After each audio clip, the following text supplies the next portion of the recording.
You know, as a handicapper, you lose all sense of time because all the seasons converge every single day. There's new games to be handicapped, new games to be followed.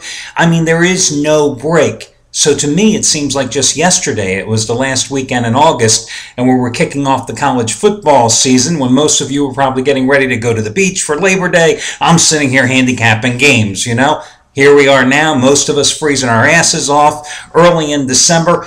And the season more or less comes to a close today. Army-Navy, of course, a week from today. And then the College Bowl season, which I believe will be extending somewhere into the middle of July. We'll start with all those meaningless games. I don't know about you, but I can't wait to handicap games involving UL Lafayette and North Texas. It's what I live for. Hi, everyone. Al DeMarco here, and this, of course, is going to be your Saturday video report. Listen, I've got 3 free selections coming up in football in just a moment. Going to take a look at the game between Baylor and Texas, the final game at the stadium in Waco as the Bears are moving to their new facility across the street next year. That's going to be a good one. And also a couple of more obscure games. Connecticut and Memphis kicking off at noon Eastern Time, plus Central Florida and Southern Methodist. 23-7 run with football free selections coming into today's card. So they're coming up in just a moment. This, of course, being Saturday. You know the deal, guys. Every single Saturday for nearly the past 2 years, I've given you a money-saving discount coupon code that could potentially save you hundreds of dollars off your total purchase price. Well, today is no different. Today, you can save 24% off your total purchase price simply by using the coupon code. Are you ready? This is tough. 24%, 24%, repeat after me, 24%, and that will save you 24% off your total purchase price. And that can be for anything here at the site, guys. Any combinations of picks and packages, put it in your shopping cart. The only stipulation is you've got to put everything in your shopping cart at one time. You can't come in and buy Shawn Michaels' latest 100-dime release or Jeff Benton's big 100-dime play today at different times. It's a one-time usage coupon. Put everything in your shopping cart at once. And guys, the savings add up. Potentially hundreds of dollars of savings. I do it every single Saturday because about 80-85% of you here at the site are long-term package players, and this allows you to maximize your discounts, especially when it comes time for renewal. Remember, if instant rebates, if you have them, they're applicable too, so take advantage. 24% is that coupon code. Among the handicappers, guys, and I've been starting off my video reports talking about this guy for most of the past couple months, and for good reason. Shawn Michaels. Yes, he actually lost last night on Northern Illinois. He was on the wrong side of the game. It happens. And you know what? Today he's going for winning day number 67 out of 99. That's right, 67 out of 99 today. That's what he's going for with his 100-dime Mountain West Lock of the Year. The last game in college football today, Utah State and Fresno State, kick off at 10 o'clock Eastern Time. He is 9-2 this season with college football 100-dime side selections, including Arizona State over Arizona as his Pac-12 Lock of the Year last week. And listen, 42-17 run with 100-dime NFL releases over the past 4+ seasons, including the Colts last Sunday. And this play is every bit as strong. And as you know, he is 15-4-1 with 100-dime max wager releases in college and pro football combined over the past 4 weeks. Here's the deal with Shawn Michaels. You know, he has had a total of 100 plays over the past 7 months. And in that period, those 100 plays, he's got 66 wins, 32 losses, and 2 pushes.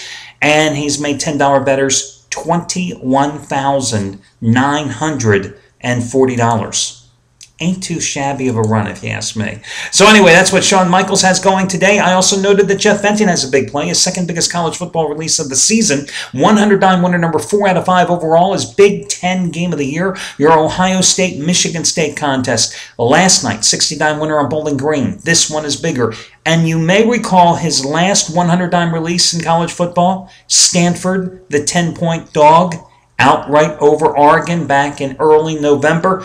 This play is just as strong. And remember that 100-dime run he had in college basketball last year that culminated in Louisville over Michigan in the national title game, winning 100 dimes, 12 out of 14 in college basketball. This play is just as big as that one. Craig Davis going for his 7th consecutive winning day and number 10 out of 13 overall.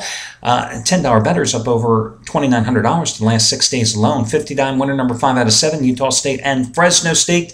He had a 30-dime winner last night on Bowling Green, 30-dime NFL winner on Jacksonville on Thursday night. As for me, yesterday, I gave you my 15-dime play, which matches the highest-rated college basketball release of my career, as the $5 play of the day, and I hope you took advantage of it because Oklahoma State is 17-point favorite. I told you they'd bounce back from their loss to Memphis in the Old Spice Classic in Orlando last weekend and hammer South Carolina.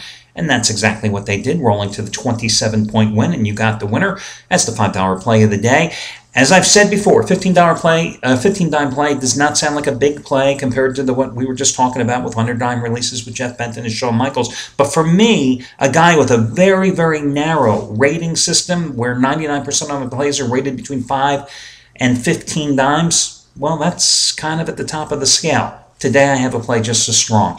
Matches my biggest college football play of my career. 15-dime release, SEC championship game, Missouri and Auburn. Same 15-dimers. I'm 10-3-2 in the NFL this season, including the 49ers last Sunday. Same 15-dimers. I'm 42-25-3 within the NBA since the 2009 season. That's what I'm going today, and let's see. Anybody else I want to tell you about here? Anthony Red going for winning day number 12 out of 19. 50-dime football trifecta. 3 50-dime releases, just as strong as his Louisville winner on Thursday night. And he cashed in with a 75-dime winner last night, of course, with Bowling Green crushing Northern Illinois. Did I not tell you many, many times this season that Northern Illinois was a fraud defensively? Listen, part one, actually, 2 parts of my 3-part wish for the college football postseason have already come true. One, as I've told you before, I did not want to see Alabama in the national title game. I was sick of hearing how much of a coaching genius Nick Saban doesn't matter. I just didn't want to have Alabama in another national title game. So Auburn took care of that for us last week. Number 2, I did not want to see Northern Illinois get into another BCS bowl and get obliterated as the Huskies were last year because, as I said, they're a fraud defensively.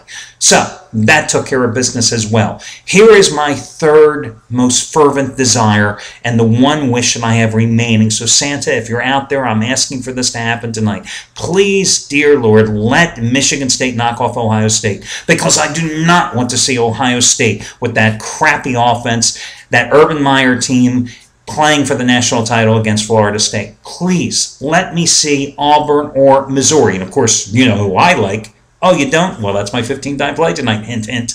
I want to see one of those teams, one of those Tigers teams, play Florida State for the national championship, not Ohio State. Because you know what's going to happen. We're going to hear all about Ohio State got no respect. We're going to have to be subjected to watching Braxton Miller not be able to throw the ball and run the ball 27 times against that Florida State defense and be stopped. It's going to be a lousy game. Just my thought, but I don't want to see Ohio State. So please, Michigan State, do your job tonight.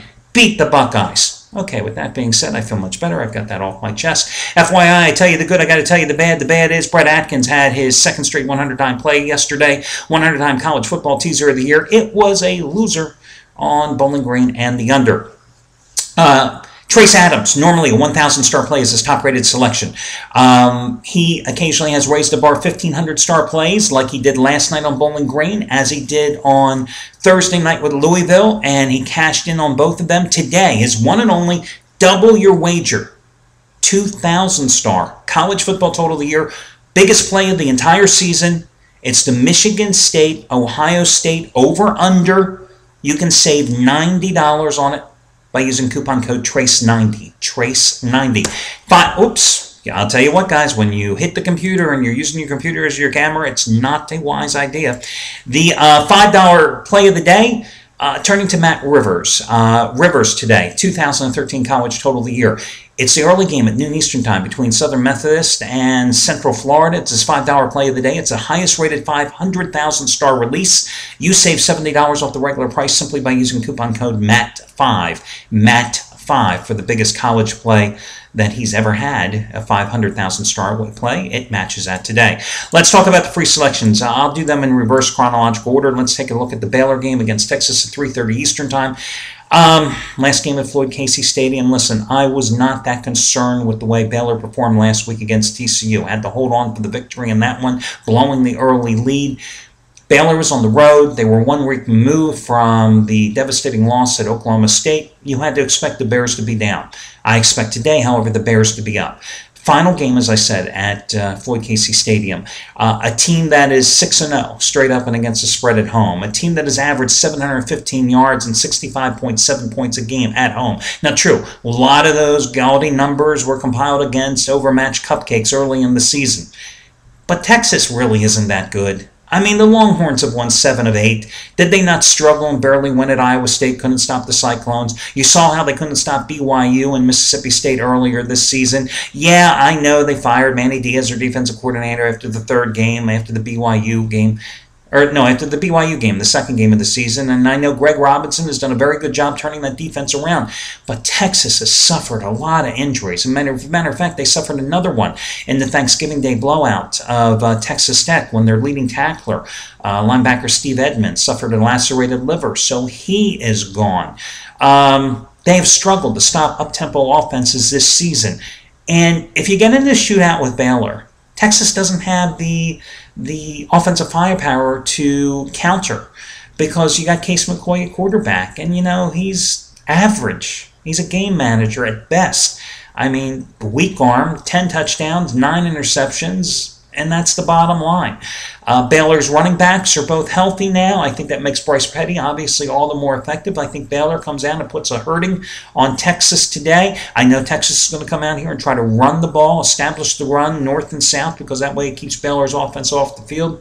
But I think everything turns towards Baylor today, and I think you've got to go ahead and lay the points in this one. And it doesn't matter to me what happens in the Oklahoma State game earlier in the day, which of course could have made, if Oklahoma State loses that game, then Baylor and Texas will be playing for the Big 12 title and the big berth that goes with it, okay? Doesn't matter, because Baylor is still playing one way or another for a big-time BCS bowl bid. So I like the Bears here in their season finale. I'm going to go with Connecticut at home. It's anywhere from pick'em to 1 point against Memphis. UConn, they fired their coach. They struggled offensively. They turned to a freshman quarterback. Nothing worked. Then they went to another freshman, this time a redshirt freshman, Casey Cochran, a couple of games ago. And now suddenly they've won 2 straight games. 2 weeks ago, they rallied from a 21-0 deficit to Temple to win 28-21. Last week, they jumped out to a 14-0 early lead at home against Rutgers and won 28-17. Cochran, 25 for 33, 311 yards, 2 touchdown passes against Rutgers. Memphis, on the other hand, this is a team 3-9 on the season. I mean, a couple of those wins against South Florida and Tennessee Martin. What does that tell you? But the Tigers last week had a chance to close out the home portion of their season against Temple, a Temple team that had just been horrendous defensively all season. And what happens? They just get crushed by my Temple Owls, 41-21 at home. I mean, Temple got 534 total yards in offense on the road in that contest. And the Memphis team that, should have been able to put yards on the Temple defense, who couldn't stop anybody, they only managed 228 yards in that game. So if you lose your home finale in that type of fashion, how can we expect you to go on the road and win at Connecticut, no matter how bad the Huskies have been most of the season? Fact is, Connecticut is a team with the momentum here, so I'm going to ride them as the interim coaching staff goes out with a win. And keep in mind that Connecticut has covered 18 of its last 22 as a home dog since 2005, as they're getting a point in many books here. And Memphis playing the third time in 4 weeks on the road as well. Memphis is going to try to run the ball here, but the Connecticut defense has stiffened here. The past 4 weeks have only allowed an average of 88 yards per game on the ground.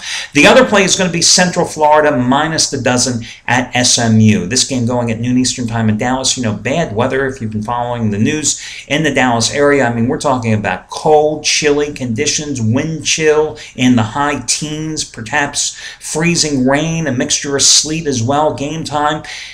Now, Central Florida, yeah, they're based in Orlando. I'm sure they're just overwhelmed, overjoyed with wanting to go play in Dallas in the freezing conditions. But here's the thing.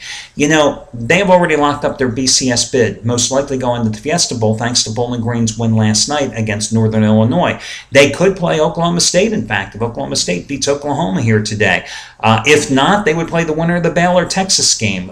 These games are later in the day. But the big thing to be concerned about in this game is that SMU, yes, the Ponies need a win here today to become bowl eligible. Well, they needed a win last week to become bowl eligible. You may recall I had a 5-dime play against them when they were visiting Houston last week, minus their starting quarterback, Garrett Gilbert, and they got shut out 34-0. I see the same thing happening today. Gilbert, doubtful, listed as doubtful for the game. June Jones came out yesterday and said that, there was maybe a 40% chance that Gilbert would play in this game. I just can't imagine he's going to play in this game. And if he plays, you got a strained knee. How limited are you going to be? I know he's a senior. I know it's his last game. I know blah, blah, blah, blah, blah, leading the nation in total offense. I'm sure he wants to play. Can he play today? Will he play? And if he does, will he be effective? I'm betting no on all counts. So I would go with Florida State here because the bottom line is this. Florida State is by far Central Florida is by far the better team. I know Central Florida has struggled here the last couple of weeks. They needed a miraculous comeback win in the final 2 minutes to nip Temple on a final second field goal a couple weeks back in their last road game. They barely managed to rally and get by South Florida, a lousy team last week, 23-20 at home. But this is the same team that went to Louisville and rallied from a big double-digit deficit and won 38-35. This is a team that went to Penn State and won 34-31. SMU can't run the ball. Hell, they were using a linebacker, I think, who was a high school running back to carry the ball last week 9 times against Houston. That's how banged up their backfield is. They may be going with the redshirt freshman quarterback again, who threw 4 interceptions and only completed 27 of 52 passes against Houston last week. You got a Central Florida team that can run the ball. What's their running back's name? Storm Johnson. There you go, Storm Johnson.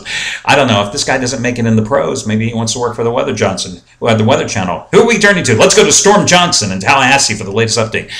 Storm Johnson has run for 978 yards, a little over 5.5 yards a carry this season. Blake Bortles, 68% completions, over 3,000 yards passing, 22 touchdown passes. And I think this is a big game for Central Florida for another reason. Last week against South Florida, they had 5 turnovers, a messy game for George O'Leary's team. Bortles was responsible for 3 of those TOs. I think they rebound today. They play one of their better games of the season. I think they blow out Southern Miss. They could blow out Southern Miss too.